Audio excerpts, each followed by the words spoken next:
ভারতের লোকসভা নির্বাচন নিয়ে আলোচনা করতে আমাদের সাথে স্টুডিওতে যোগ দিয়েছেন ইন্ডিপেন্ডেন্ট টেলিভিশনের প্রধান বার্তা সম্পাদক আশিস সৈকত। জনাব আশিস সৈকত, আপনাকে স্বাগত।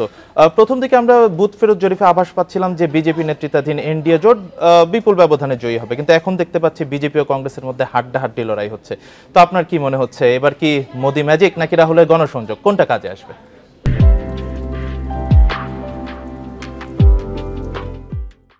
না দেখেন, ভারতের ভোট ফেরত জরিপের ফলাফল কিন্তু এর আগেও দুটি নির্বাচনে বদলে গিয়েছিল একেবারেই। সেটা একবার ইন্দিরা গান্ধীর সময় আর একবার বাজপেয়ীর ভোটের সময়, বাজপেয়ী যেবার প্রধানমন্ত্রী নির্বাচন করেছিলেন। ফলে বাট অন্য সময়গুলোতে, অন্য নির্বাচনগুলোতে আবার কিন্তু ভোট ফেরত জরিপটা ঠিক ছিল, মোটামুটি ঠিক ছিল। এইবারও কিন্তু ভোট ফেরত যে জরিপ, তার মধ্যে আমরা গতকাল এবং গত পরশু যেটা দেখছিলাম, তার মধ্যে একেবারে 90% ছিল একরকম ফলাফল। যে সেখানে আমরা দেখেছিলাম যে বিজেপি নেতৃত্বাধীন যে জোট, তারা একেবারেই মেজরিটির পেয়ে আবারও সরকার গঠনের দিকে যাচ্ছে।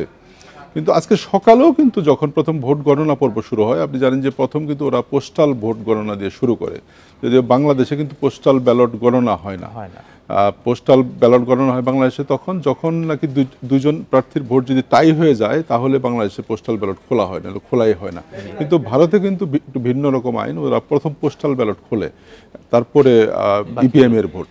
তো পোস্টাল ব্যালটের যে প্রথম যে ফলাফলগুলো আসতে শুরু করেছিল, সেখানে কিন্তু আমরা দেখেছিলাম যে বিজেপি নেতৃত্বাধীন জোট 300-র বেশি আসনে এগিয়েছিল।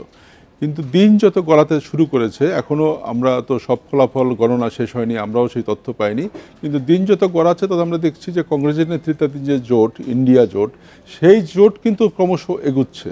বিজেপি কমছে, কংগ্রেস জোট এগুচ্ছে, মানে এবং লড়াইটা কিন্তু এখন পুরো হাড্ডাহাড্ডি না বলা গেলেও ফারাকটা অনেকটাই কমে আসছে। তবে এটা কিন্তু একেবারেই এখন নিশ্চিত করেই বলা যায় যে বিজেপি বা কোনো দলই এবার দল হিসাবে একক সংখ্যাগরিষ্ঠতা পাচ্ছেন না। জি, এবার কিন্তু বিশ্লেষকদের নজরেও ছিল 6টি রাজ্য, সেখানে কিন্তু 5টিতেই দেখা যাচ্ছে যে বিজেপি পিছিয়ে। এই বিষয়টা নিয়ে একটা যে আপনি যে যেমনটি বলছিলেন 5টি রাজ্য, তার মধ্যে একটি রাজ্য যে উত্তরপ্রদেশ, এটি সবসময় ভারতের একটা মিথ যে উত্তরপ্রদেশ যার, দিল্লি তার। মানে উত্তরপ্রদেশে যে জিতেন, সরকার গঠন তিনি করেন। এর আগে গত 5টি ইলেকশন অন্তত তাই হয়েছে, এবং গতবারের ইলেকশনও কিন্তু মোদি এখানে সংখ্যাগরিষ্ঠ আসনে জিতেছিলেন, সেখানে 80টি আসন। কিন্তু এইবার কিন্তু, এবং এইবার উত্তরপ্রদেশে আপনি জানেন যে নরেন্দ্র মোদি যথেষ্ট রকমভাবে ধর্মকে নির্বাচনে ব্যবহার করার চেষ্টা করেছেন, এবং সেখানে উত্তরপ্রদেশে উনি একটি বড় রাম মন্দির স্থাপন করেছেন নির্বাচনের আগে, এবং তিনি হয়তো এই ট্রামটা খেলার চেষ্টা করেছিলেন যে সেখানে ভোট ব্যাংক আরও বাড়ানোর, কিন্তু ফলাফল কিন্তু সেরকমটি হয়নি। উত্তরপ্রদেশের মানুষ কিন্তু সেটিকে খুব বেশি গ্রহণ করেছে, ফলাফলে তা মনে হচ্ছে না। 80টির মধ্যে 41টি আসনে এখন পর্যন্ত কংগ্রেস জোট এগিয়ে। যদিও দিল্লি এখনও, দিল্লির মাত্র 60টি আসন, দিল্লির 60টি আসনে কিন্তু আবার এখনও বিজেপি নেতৃত্বাধীন জোটই এগিয়ে আছে।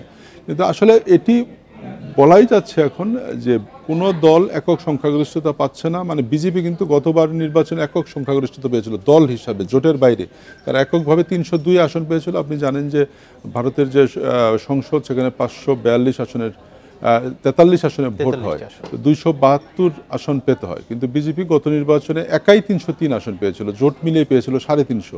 কিন্তু এবার কিন্তু একক সংখ্যাগরিষ্ঠতা সে পাচ্ছে না, ফলে তাকে জোটের উপর নির্ভরশীল হতে হবে, এবং তিনি যা চাইবেন, মানে বিজেপি যা চাইবেন তাই করা কিন্তু সম্ভব হবে না। মানে জোটের সঙ্গে বা শরিকদের সঙ্গে সমঝোতা করে তাকে সরকার গঠন থেকে পরবর্তী 5 বছর আসলে দেশ পরিচালনা করতে হবে, আলোচনা সাপেক্ষে সেটা আলোচনা সাপেক্ষেই করতে হবে। মানে মোদি ম্যাজিক যেটি নিয়ে খুব আলোচনা হচ্ছিল, যে মোদি ম্যাজিকটা আমাদের কাছে এখন কিন্তু মনে হচ্ছে যে খুব বেশি ভারতের ভোটাররা খুব বেশি নেয়নি। না হলে তো মোদির নির্বাচনের আগে যেমনটি তিনি প্রত্যাশার কথা বলেছিলেন যে তার জোটে এবার 400 ছাড়িয়ে যাবে, তার ধারে কাছেও কিন্তু যেতে পারছে না। ফলে ভারত একটা বিরাট দেশ, এবং এত ভোটার কিন্তু পৃথিবীতে আর কোনো দেশে নেই। এই সংখ্যাগুলো আসলে আমাদের একটু আমাদের ইয়েদের জন্য, আমি মনে করি দর্শকদের জন্য জানানো দরকার যে এবার 64 কোটি 20 লাখ ভোটার এবার ভোট দিয়েছেন, এবং এটা কিন্তু পৃথিবীতে একটা রেকর্ড, এত ভোটার একসঙ্গে ভোট দেওয়া। তো সেই জায়গাটায় এই ভোটারদের রায়, এবং ইন্টারেস্টিং যে ভারতের এই নির্বাচনটা 1.5 মাস ধরে হয়েছে, এবং সেখানে এই নির্বাচনের বিউটিটা হলো কি, কেউ কিন্তু ভোট ছেড়ে চলে যায়নি। যারা কম আসন পেয়েছে বা যারা বেশি আসন পাচ্ছে, বিজেপি কমে যাচ্ছে, কেউ কিন্তু নির্বাচন কমিশনের প্রতি তাদের অনাস্থা জানাচ্ছে না। তো সেটা একটা বিউটি ভারতের নির্বাচনের। আচ্ছা সৈকত, এই পর্যায়ে অবধারিতভাবে একটি বিষয় আসে আমাদের দেশের দৃষ্টিকোণ থেকে, যে ভারতের কেন্দ্রীয় সরকারে যদি পরিবর্তন আসে তাহলে বাংলাদেশ ভারত সম্পর্কের উপর এটি কি প্রভাব পড়তে পারে? না দেখেন, এর আগে বিজেপি তো 10 বছর টানা 10 বছর থাকলো। তার আগে কংগ্রেস ভারত শাসন করেছে, ভারতের প্রধানমন্ত্রী ছিল। কংগ্রেসের সঙ্গে কিন্তু আওয়ামী লীগ সরকার, বর্তমান যে শেখ হাসিনা নেতৃত্বাধীন আওয়ামী লীগ সরকারের বন্ধুটা কিন্তু পরীক্ষিত বন্ধু। কারণ 71 সালে যে মুক্তিযুদ্ধ সময়কালে তখন কিন্তু কংগ্রেস ক্ষমতায় ছিল ভারতের, এবং ইন্দিরা গান্ধী নেতৃত্বাধীন যে সরকার, সেই ইন্দিরা গান্ধী নেতৃত্বের সরকারের কিন্তু একেবারেই সমর্থন, একেবারে কি বলবো, যে শুধু তিনি নিজে সমর্থন দিয়েছেন তা নয়, বিশ্বের সমর্থন তিনি আদায় করেছেন বাংলাদেশের পক্ষে। এবং ভারতের সেই সমর্থনের কারণেই কিন্তু আসলে 9 মাসের মধ্যে মুক্তিযুদ্ধে বাংলাদেশ স্বাধীনতা পেয়েছিল। ফলে কংগ্রেসের সাথে আওয়ামী লীগের সম্পর্ক খুবই ভালো আছে। এই প্রশ্নটা উঠেছিল যখন বিজেপি ক্ষমতায় আসে। আপনার নিশ্চয় মনে আছে, যখন বিজেপি ক্ষমতায় আসলো তখন যারা আওয়ামী লীগ সরকার বিরোধী রাজনৈতিক দলগুলো, তারা অনেক জায়গায় মিষ্টি বিতরণ করেছিল। তারা বলেছিল যে কংগ্রেস চলে গেছে, বিজেপি এসেছে, অতএব আওয়ামী লীগের সঙ্গে সমর্থনের টান পড়বে, সংকট তৈরি হবে। কিন্তু তা কিন্তু হয়নি। গত 10 বছরে কিন্তু আমরা দেখেছি যে বিজেপির সঙ্গে বর্তমান সরকারের খুবই ভালো বোঝাপড়ার মধ্য দিয়ে কাজ হয়েছে। এবং আমাদের বেশ কিছু অমীমাংসিত সমস্যা ছিল, যেমন ছিটমহল সমস্যা একটা বড় ছিল, আমাদের বর্ডারে অনেক সমস্যা ছিল, সেগুলো কিন্তু সমাধান হয়েছে। এখন আমাদের একটা বড় সমস্যার জায়গা তিস্তা। তো তিস্তাটা নিয়ে কিন্তু কেন্দ্র যদিও দিতে যাচ্ছে, কিন্তু মূল সমস্যাটা তৈরি করেছে কিন্তু পশ্চিমবঙ্গ সরকার। সেখানে মমতা ব্যানার্জি আর কারণে কিন্তু তিস্তা সমস্যাটা সমাধান হচ্ছে না। এখন একটি হতে পারে, যদি বিজেপি ক্ষমতায় আসে আর পশ্চিমবঙ্গের যদি তার যে আসন, পশ্চিমবঙ্গে 42টি আসন মোট, সেখানে এখন বিজেপির আছে 18টি আসন।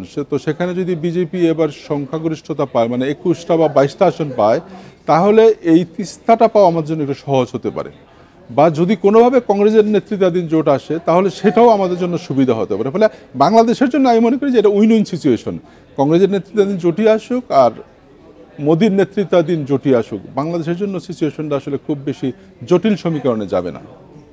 যে আসলে ভারতের নির্বাচন সার্বিকভাবেই বাংলাদেশের জন্য গুরুত্বপূর্ণ, এবং ফলাফল জানার জন্য আমাদেরকে বিকেল বা সন্ধ্যা নাগাদ, এবং কিছু কিছু কেন্দ্র আপনি জানেন যে একটু রিমোট জায়গায় আছে, তো সেগুলো পেতে হয়তো কাল সকাল পর্যন্ত অপেক্ষা করতে হতে পারে। ভারতীয় নির্বাচন কমিশন, আমি একটু আগে দেখছিলাম ওদের ওয়েবসাইটে কিন্তু বলছে যে অনেক আসনের এখন পর্যন্ত 90% ভোটেরই ফলাফল আসেনি। ফলে এগুলো পেতে আসলে রাত গড়িয়ে কালকে সকাল হয়ে যেতে পারে। তবে আমাদের অপেক্ষা করতে হবে শেষ পর্যন্ত। আশিস সৈকত, আপনাকে অসংখ্য ধন্যবাদ আমাদের সাথে যোগ দেওয়ার জন্য। আমাদের সাথে কথা বলছিলেন প্রধান বার্তা সম্পাদক আশিস সৈকত।